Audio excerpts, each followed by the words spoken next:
دیکھیں کچھ دنوں سے ہم دیکھ رہے ہیں کہ ایک جتھا جو BYC کے نام سے ہے وہ دہشت گردوں کو سپورٹ کر رہا ہے، ایک منصوبہ بندی اور ایک حکمت عملی کے تحت ہم نے دیکھا کہ جعفر ایکسپریس پہ اتنا بڑا حملہ ہوا اور اس کے اگینسٹ انہی جتھے نے ان کی تعریف کی۔ دہشت گردوں کے ہمیشہ ہم نے ان کے منہ سے تعریف سنتے ہوئے دیکھا ہے، تو اس کی جتنی بھی مذمت کی جائے کم ہے۔ یہ کون سے ملک میں اس طرح ہوتا ہے کہ اس ملک کے شہری اٹھ کر اس طرح کا عمل کریں، دہشت گردوں کو سپورٹ کریں؟ ایک جتھا اکثریت پہ کیا قابض ہو سکتا ہے؟ میں سمجھتا ہوں کہ اس کی جتنی بھی مذمت کی جائے کم ہے۔ یہ طریقہ کار ناقابل برداشت ہے۔ آج کل کوئٹہ کی حالت دیکھ لیں، یہ کچھ دنوں سے آ کر پورے کوئٹہ کو انہوں نے بند کر کے رکھ دیا ہے۔ عید کا موقع ہے، ایک بہت بڑا طبقہ آپ کے شہر میں مزدور رہتا ہے جن کا دار و مدار اس مزدوری کے ساتھ منسلک ہے، وہ مزدوری کر کے اپنے بچوں کا پیٹ بھرتے ہیں، ان کو آپ نے تکلیف پہنچایا، وہ بیچارے درپدر، سفر کرنے والے لوگ، بیمار، مسافر، عورتیں، نوجوان، بڈھے، بچے سب پریشان ہیں۔ کوئی عید کے لیے جا رہا ہے، کوئی عید کے لیے آ رہا ہے۔ یہ سارا ایک منصوبہ بندی کے تحت کیا جا رہا ہے اور سپورٹ ان کی جتنی بھی ہے وہ دہشت گردوں کے ساتھ ہے۔ تو میں اس کی بھرپور الفاظ میں مذمت کرتا ہوں اور میرے خیال میں بہت ہو گیا، یہ ناقابل برداشت ہے۔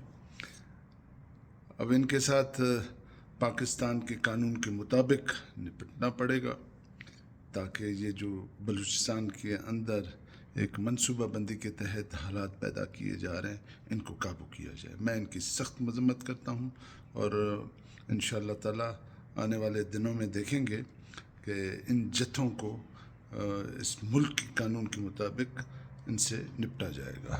شکریہ۔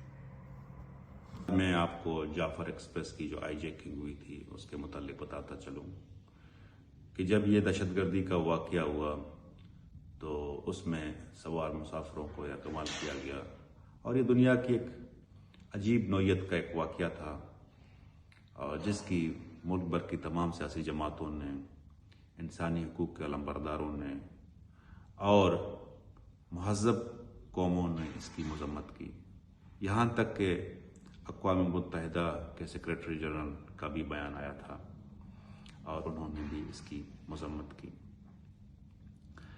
لیکن جب واقعہ ہو جاتا ہے اور اس میں سوار مسافروں کو بھیڑ بکریوں کی طرح ذبح کیا جاتا ہے تو ریاست پاکستان، افواج پاکستان وہ حرکت میں آ گئی اور انہوں نے وہاں پہ جا کر آپریشن کیا۔ کچھ یرغمال مسافروں کو بازیاب کیا گیا اور کچھ دہشت گرد ہلاک ہوئے، اور ریاست نے اسی طرح کیا جس طرح باقی مہذب ریاستیں دہشت گردوں کے خلاف کرتی ہیں۔